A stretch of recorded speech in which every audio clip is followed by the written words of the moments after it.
Tata.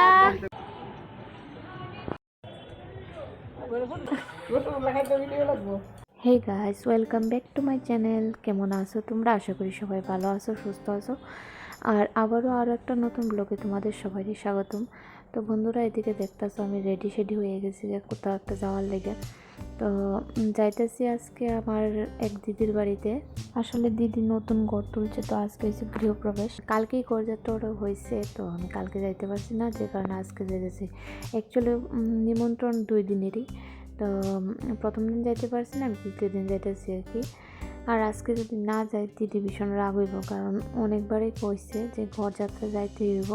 ঘরযাত্রা যাইতে পারছি না, তো আজকে যাইতেছি অনুষ্ঠানটার মধ্যে। তো যাই হোক, এদিকে আমি রেডি হয়ে এখন বাইরে যাবো। আর এখান থেকে আমার ভাই আজকে যাইতো না, ছোটো ভাই যাইতো না। তো আমরা এক দাদা আর বৌদি আছে, তার সাথে আমি যাবো। এদিকে আমি প্রায় রেডি, এখন আমি জুতাটা পরে বাইরে যাবো। রৌদ্রতা আছে তো। গাইস, এদিকে দেখো কইতে আমি গাড়িতে আয়া পড়লাম। আয়া বৌদি, আমার এই যে মিষ্টি বৌদির লোক একটু কথাবার্তা কইতেছে। আর আমার সাথে আছে দাদা। এই যে দাদা লুকিং গ্লাসের মধ্যে দেখাইতেছে, দাদা একটু সামনেই আছে, তো আমি ক্যামেরাটা সামনে নিয়ে দেখাইতে পারছি না। তো আমরা এবার চললাম উদয়পুর। আসলে আমরা যাইতেছি উদয়পুর, মানে আমার দিদির বাড়িটা উদয়পুরে। এদিকে আমরা কিন্তু আজকে বেক করার প্ল্যান। আর তার সাথে দেখো বৌদি আবার আমলাও নিয়ে এসে দেরি করে, তো আমলা দেখাইতেছি গাড়িতে বইয়েই হওয়ার কথা, মানে সকালবেলায়, কিন্তু একটু দেরি হয়েছে বাড়িতে রান্না বান্না, তারপরে পূজা পালি সব সাইরাটেরা, তারপরে বাড়িলাম।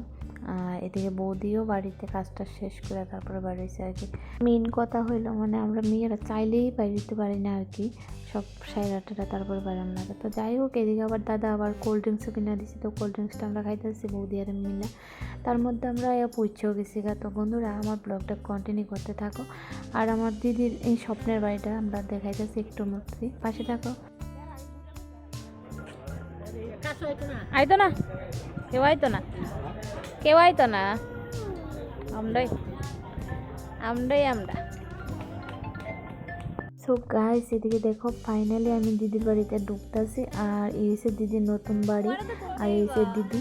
আর এই দিদিরও একটা চ্যানেল আছে, মানে একটা ব্লগিং চ্যানেল আছে, তোমরা চাইলে অবশ্যই ভিজিট করতে পারো।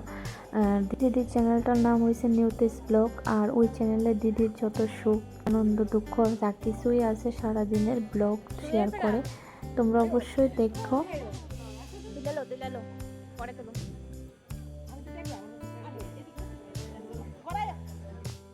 এই গো জুতারি খুলতে দাদা দাদা দাদা, চলো দাদা ভিতরে চলো। দিদি ঘরটা আগে দেখি না গো, এই নদী আরো আছে অতি। হ্যাঁ, তোমরা বুঝি লুকাই এদিকে দেখো, এই হচ্ছে দিদির স্বপ্নের ঘর। আর এই ঘরটা মানে তুলতে দিদি ভীষণ পরিশ্রম করছে। তো এদিকে আমরা ঢুকলাম, ঢুকে দাদা বৌদি আর আমি মিল্লা চারপাশটায় দেখতেছি, ঘরটি ভালোই লাগলো। তো তার মধ্যে দিয়ে এসে ঠাকুর ঘর। পূজাটা তো এসে গা।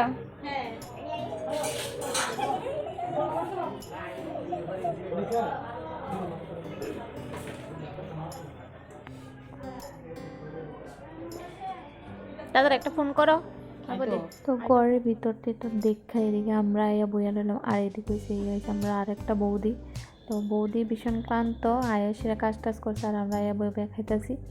এদিকে আমার দিদি আবার প্রসাদ বায়না দিল, তো আমরা মিলে খাই। তো তারা বাইনা নি রসগোল্লাটা খাওয়াও না দিদি।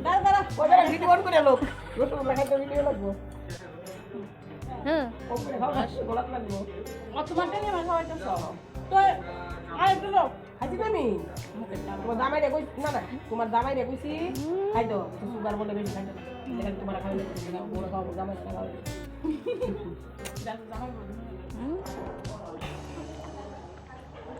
রসগোল্লা খাইতে খাইতে রসগোল্লার মতো হয়ে যেত। বাড়িতে এদিকে গল্প সল্প করলাম অনেকক্ষণ, তো খাওয়া দাওয়া করলাম। তার মধ্যে দিদির বাড়ির পাশেই একটা মাঠ আছে, বিরাট বড়, খুব সুন্দর একটা মানে খোলা মাঠ। তো আমি আর বৌদি ভাবলাম এনে গিয়ে একটু ভিডিও করি। আর প্লাস একটু রিলসও বানাই। তো চলো আর মাঠটা ঘুরে দেখি একটু। এসে আমরা গাড়ি বুঝিও না কি করবো মাঠটা, একটু ডান্স করো, একটু ডান্স করো করো।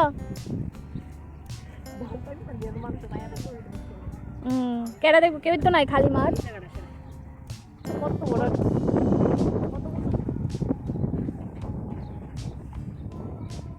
তোমারে আমি তুলতেছি, আমারে তুমি তুলো। বিরাট বড় মাঠটা না?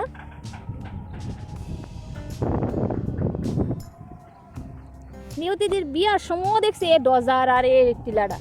হ্যাঁ ওহন অব্দি ডজারই দেই এই জায়গায়। ওলে বাবা রে, ওই দেখো চুরলাম, দেখো না অবস্থাটা। বৌদি জামাই, বৌদির জামাই দাদা, হ্যাঁ চাইছে না। মাঠে একটু ঘোরাফেরা কইরা তারপর সেলফি টেলফি তুইলা ভিডিও কইরা তারপরে দিদির পুরানো ঘরটাতে আইছি। পুরান ঘরটা হয়েছে এই পুরান ঘরটাতে বলতে মানে ঘর আগে আরেকটা ছিল, তো এখানে একটা জাস্ট তুললা তো দিন এটার মধ্যে কাটাইছে। তো এবার নতুন ঘরে আজকে গৃহপ্রবেশ। দিদির রইল অনেক অনেক অনেক শুভেচ্ছা মানে নতুন ঘরে। আশা করি এই নতুন ঘরের দিদির সুখ সমৃদ্ধি অনেকটাই বাড়বো। তো যাই হোক, ঘোরাফেরা তো অনেকটাই হইলো, তো এবার যাওয়ার সময় যেতেছে গা, যে কারণে এবার খাওয়া দাওয়া চলছে। তো খাইতে বয়ে গেলাম গা আমরাও, খাওয়া দাওয়া কইরা তারপর আমরা বাইরে যাবো গা। সন্ধ্যা প্রায় ঘনে যাইতেছে এখন, আর বেশি দেরি করতাম না, যাইতে বাগরতলা, তার মধ্যে একটু মাতা বাড়িতে যাওয়ার কথা বলতে এদিকে দাদার ইচ্ছা আর কি, তো মায়ের দর্শন একটু কইরা দেবো। তো যাই হোক, এবার বিদায় নেওয়ার পালা। হ্যাঁ বিদায় টিদায় লয়ে পড়ো তাড়াতাড়ি একবারে।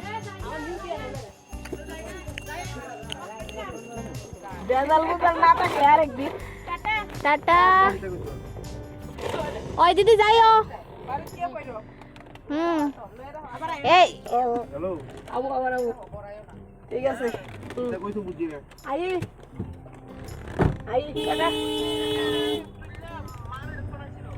একবারে মায়ের মন্দিরে আবার আয়া পড়লাম। তো আয়া দেখলাম যে দোকানপাটও প্রায় মানে বন্ধ হয়ে যেতেছে, কার লোকটা একটু কম আছে। আমি কোনো সময় এই টাইমে কোনো দিন আইসি না এখানে মায়ের দর্শন করতে, তো আজকে আয়াসের ভালোই লাগতেছে। মানে হালকা পাতলা লোক, বেশি একটা লোক টুক নাই, কয়েকজন আছে, তার মধ্যে মায়ের দর্শনটাও ভালো করে হইতেছে। আমি ত্রিপুরেশ্বরী মন্দিরে যতবারই আইসি মানে দিনের বেলায় আইসি, তার মধ্যে প্রচণ্ড ভিড় থাকে। তো ভিড়ের মধ্যে এত চাপাচাপি করে মায়ের দর্শনটা ভালো করে হয় না। তো আজকে মানে একদম মানে সামনে থেকে একটু দেখে এসে ভালো লাগলো, মনটা খুব ফ্রেশ হয়ে গেল। মায়ের দর্শন শেষ করে আমরা আবার গাড়িতে উঠে গেছি। তো এবার বাড়িতে যাওয়ার উদ্দেশ্যে তো বাড়িতে চললাম। তার সাথে আমার ব্লগটাও এখানে শেষ করতেছি। আর তোমরা ভালো থেকো, সুস্থ থেকো, আবার দেখা হবে নেক্সট ব্লগে।